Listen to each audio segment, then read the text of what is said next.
Welcome to Small Business, Big Network, the podcast for small business owners who want big results from their networking. I'm Liz Drury, a freelance voiceover artist who knows that if you're not working, then networking could help. Tim Calise is the founder of the Product to Profit framework and an advisor to startup businesses.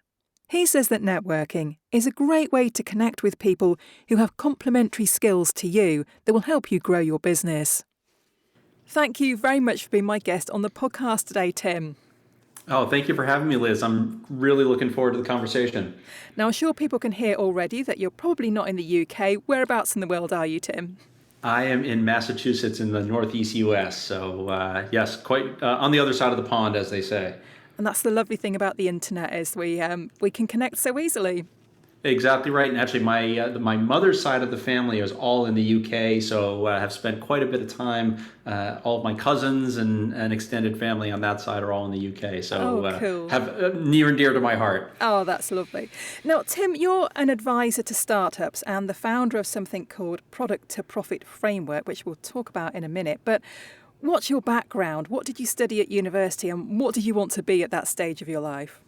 Yeah, from a very early age, I was the kid who loved to take things apart. I was always very inquisitive, and my father was in the financial services area as well. Yeah. But he did put on a suit and tie every morning, took the train to work, and as someone who wanted to have a family eventually, I always envisioned doing something similar, but I wanted to have more control. I wanted to have options. And so entrepreneurship, which, I'm in my early 40s now, not to date myself, but, entrepreneurship didn't have the cachet that it has today. It wasn't cool. But I always knew that I liked solving problems. I had this insatiable appetite to kind of take on the world. And so I went to university in the Washington, D.C. area, studied economics and finance. Mm-hmm. And that led me to working at one of the large brokerage houses, one of the divisions of Citigroup at the time.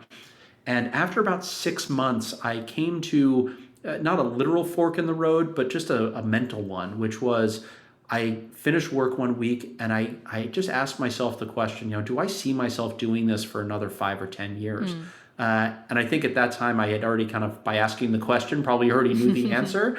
And I was so fortunate to have someone that I was working for at the time, who I felt open and confident to go speak with. And I said, this is not for me. And he said, well, what kind of thing do you want to do? And I said something very similar, but can kind of tickle this idea of, building something. I'm not artistic in the traditional sense, but building a business sounded like more where I belonged. And he referred me to someone who had just started their own investment company. I'm now in my early 20s, and I moved all my worldly possessions down to a place I had never even visited before. And 4 years later, I was able to raise over $325 million from investors to build a fairly sizable investment management company. So my kind of story arc was inquisitive kid to starting in the finance area. The end of that story is we actually gave all the money back voluntarily before 2008 and the financial crisis here in the U.S. And then I spent time in fitness and technology, about 10 years, and that led me to being a member of the executive team at a company called Gym Launch, which is famously now was co-founded by Alex and Layla Hormozi, who are now big business influencers out there in the marketplace today. And so we sold those businesses a couple of years ago, and I've packaged the last 20 years of bumps and bruises and lessons learned and what have you into I now have the great fortune of working with up-and-coming service-based business owners in helping them shorten the learning curve and build a sustainable business in the type of way that they desire for themselves. That's quite a story and a huge success. So, early on in your life as well. How was it going from, being an employee originally to becoming self-employed? Was it anything like you thought it would be? I think at the time I was probably naive. I was, again, in my early 20s, and I just didn't know any better. And, as a single person, my wife and I were dating at the time, but they say the time to take risk is early in your career, and I believe that to be true. I didn't have the desires of kind of get rich quick or, anything like that, but I knew that I didn't want to have a life that I hated. And I think that was kind of, if I'm really peeling back the onion of that decision to leave the division of Citigroup, it was just because I just didn't enjoy it. And maybe that's naive to think that everything should be, sunshine and rainbows. But I think at that time I just felt like the drudgery of kind of going down that path for an extended period of time just really turned me off. And so I think the risk, quote unquote, of leaving that structure and doing something that was a lot less certain probably sounded risky, but it sounded also equally exciting and probably appealed to the types of things that I was probably attracted to at that time. Yeah, I think that is the advantage of being young, isn't it? That you can take those risks, and you don't know what you don't know at that point. Yeah, exactly right. Exactly right. But I still think that was a brave decision, to be able to go to your boss and say, look, this is not working out for me. And you're great that they were able to help you on your way. Yeah, I one of the through lines through the last 20 plus years of both personally and professionally are specific people that have come either into my life specifically or have left an indelible mark. Typically at the inflection points, the closing of one chapter and the opening of another. I don't think it could be understated that the impact that other people can have on the trajectory of your life is critically important. And some people, again, kind of talk about network. Some people talk about kind of their friend group. I've always tried to surround myself with people who can give me honest guidance from an informed perspective to help me kind of see around the corners to identify the things that I don't know to ask. And in that one particular instance, the gentleman that referred me that I was working for, he was just one of those people, and we remain close today. He's one of those people who put his personal agenda aside and made a genuine referral for my betterment at his loss. And you can call that's what kind of true friendship is. I believe in the power of mentorship and the idea of a network and the great power of kind of those collaborative elements. Yeah, absolutely. So let's talk about product to profit now. How did that come about, first of all? So for the last 10 to 12 years, I have either founded or grown multiple businesses that are in the service and software kind of technology arenas. And the thing that I have come to believe is, as much as the marketplace, talks about, marketing and advertising and copywriting and things like that, that the businesses that felt like they had the most staying power and also had kind of the most frictionless type growth was when the product was exemplary. And so it is my belief that up to somewhere in the 3 to 5, maybe sometimes as much as $10 million a year range, but certainly 3 to 5 million a year in revenue, product is the only thing that matters. And it matters for two reasons. One is because you can use product to create a category of one, meaning differentiating yourself from the rest of the marketplace, from potential competitors, et cetera. And number two, a great product takes all the pressure off of paid advertising and other things. I fundamentally believe in the power of a relationship-based business and relationship-based commerce. You have rabid fans, raging fans, they will do a lot of that work for you. And so we look in terms of how do we not only attract clients in a differentiated fashion, but how do we continue to foster that relationship over time and give them ways to put our product or service in front of other people who may find value in it. Yeah. Yeah, it's people often say, don't they, that a product's so good that it sells itself. It's not that it sells itself, that it is that other people sell it for you, like you just said.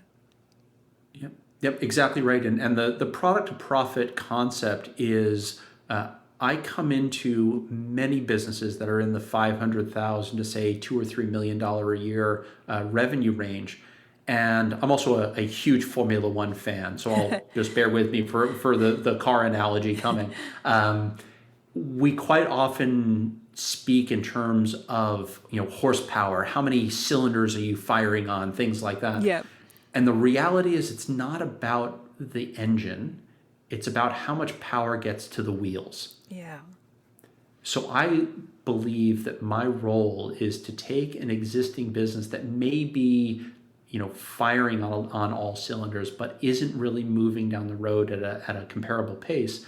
And I am the transmission. I am the mechanism that by either educating or helping implement concepts that make the business more efficient, there are hidden profits that are sitting inside the business waiting to be uncovered. And there are some strategies that you can use to do that. And so, I think for all of us, the early entrepreneur thinks about what can I add.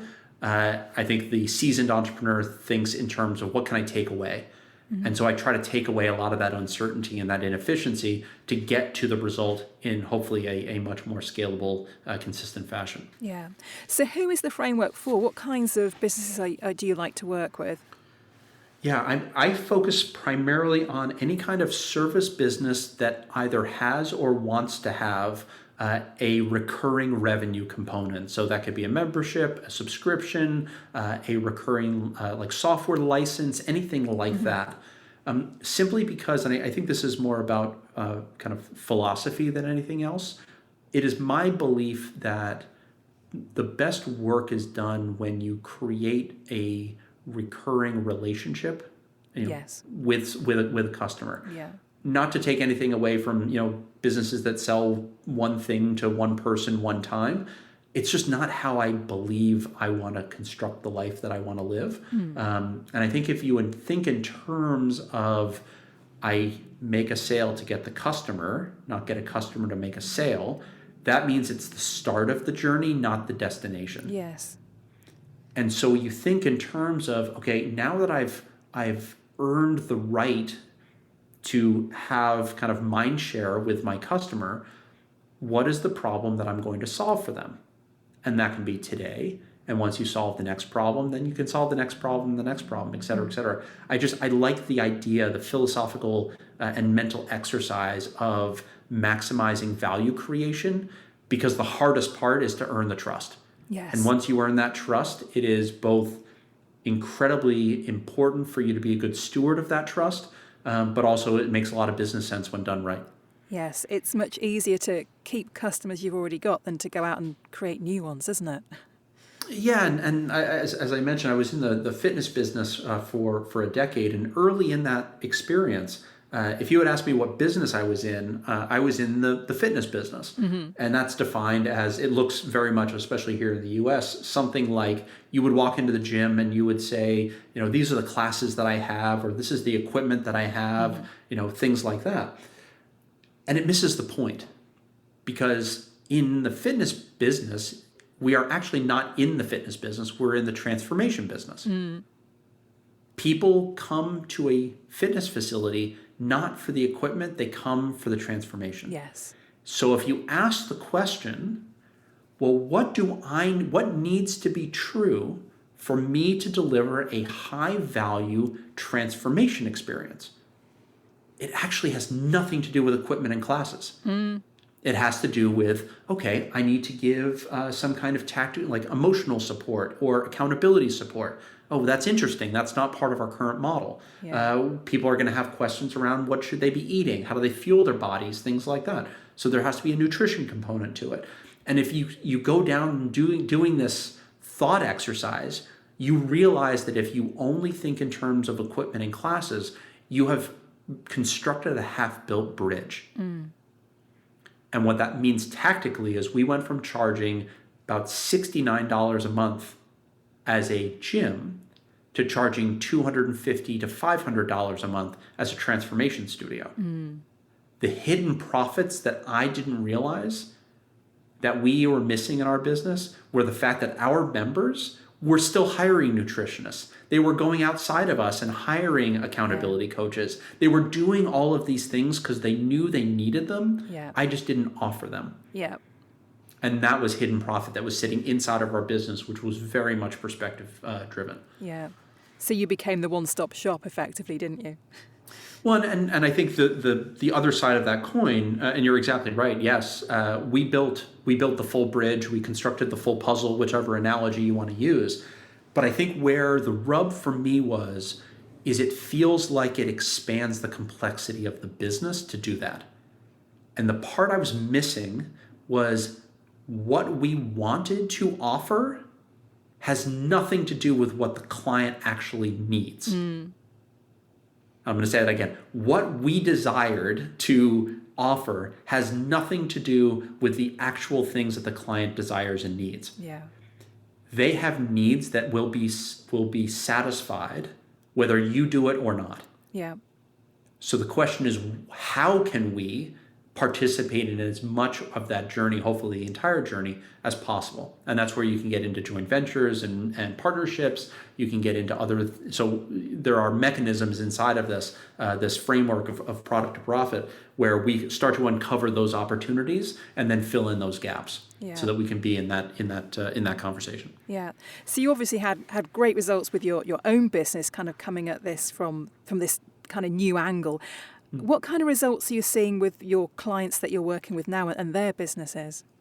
So I have the great fortune of working with a handful of really superior entrepreneurs. So one of them, as an example, is a home healthcare business here in the U.S.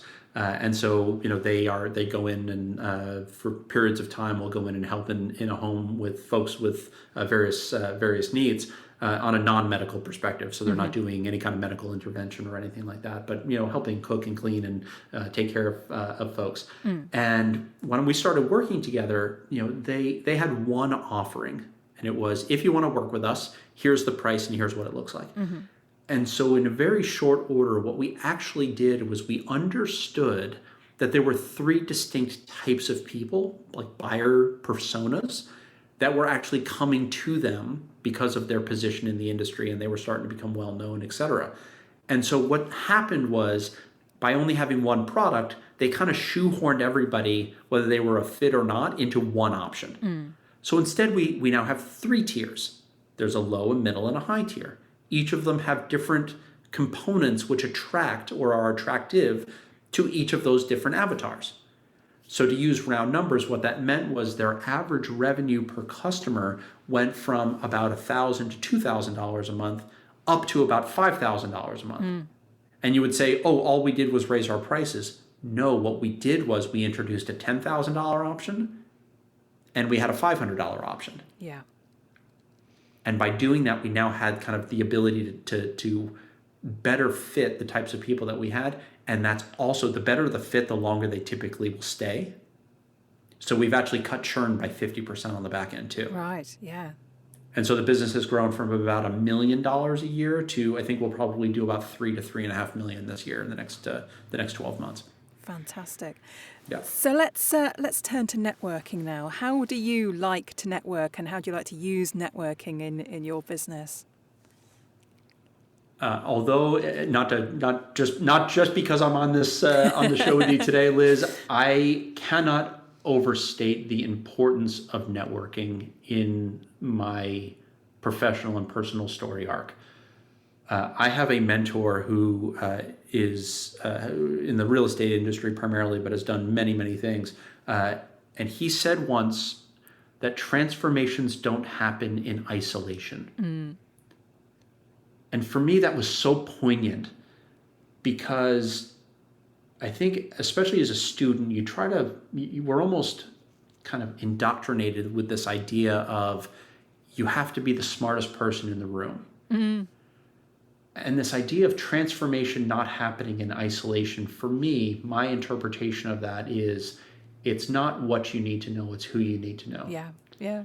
And every critical juncture point, inflection point in my life has come with the guidance and insights provided by somebody else. Yeah.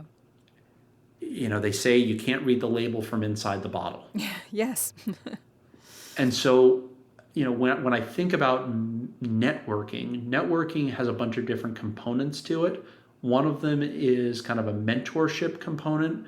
I firmly believe that everyone should be kind of part of a mastermind group or a mentorship group, simply because you will get different perspectives, which will make you a better person and a better operator and other things. Now, networking also in a business sense, for me, I think the other paradigm that has shifted for me over the course of the last 10 plus years is, I think earlier in my career, and I think this is true for many, is that you look at the equity of a business and you're like, I want to hold as much of that as possible. Mm-hmm. And in many cases, that leads you to being kind of a solopreneur or something like that. What I've now come to realize is I personally do better in a group, in a collaborative environment, number one. And number two, your first business will virtually never be your last. Mm-hmm. So I personally have taken the approach of networking to find complementary skill sets. Think of it like a farm team or your bench of players. Now, when I am introduced to a new concept, it's not, do I want to do this? It's, I now have folks that are kind of on call, or people that I'm in quote unquote a networking group with, that I can say, oh, this requires someone who's an incredible funnel builder. This is an e-commerce opportunity. I'm not the right guy to do it, but I have someone who's the best in the world at that. So I look at networking both from a belief systems perspective, but also the tactical. I think more people would be better served by having a network of people with complementary skill sets and identical values. Yeah. Because you will live a significantly more enjoyable life and probably much more successful. Yeah. And you can never know all there is to know, can you? And it's so important to have other people in your network that you can go to when there is something that you need to know about that you don't know it, but they do. Yeah, I read a book that was incredibly impactful for me, written by a gentleman, Dan Martell. It's a book called Buy Back Your Time. Dan is a serial entrepreneur and actually runs the largest, certainly in North America, the largest SaaS coaching business out there. It might be the best in the world, or the largest in the world, excuse me. And he wrote a book, Buy Back Your Time. And the concept for me that is relevant to this is, I used to think about managing my life in terms of time. Mm-hmm. What does your calendar look like? Things like that. And actually, it's more important, in my opinion, to manage your life in terms of what is your zone of genius and what feeds your energy. Mm. Because it actually has nothing to do with what I can do. I can do a lot of things. But I will tell you, there are things that I have capability in that drain my energy. Yes. So when I think about what kind of business do I want to build, or what do I want to be involved in, I know what my lane is. Yeah. And it's not about what I can do. I think we're all pretty much in the position of, if you really want to know something and learn something, you can do it. It's not a question. I just don't believe, I'm a very much a growth mindset person. But through that process, you may end up knowing something or knowing how to do something that you're just not interested in. It just doesn't feed you. Mm. So the more we can think in terms of what we're good at and what feeds our energy, that is where you should stick and find other people who have complementary skill sets that feed their energy. And it sounds small just because they're words. When put into practice, the feeling of the business is unlike anything that you've probably ever experienced before. Because you think of all that grit in the gears, all those friction points, when those go away in large part, it's amazing what happens. Mm. Your feeling of the business is different. It's not heavy. It's very light. It's very collaborative, and everybody kind of knows their role. It doesn't mean there aren't challenges, but the culture feels differently. Yeah. Yeah, networking at its best. Exactly right.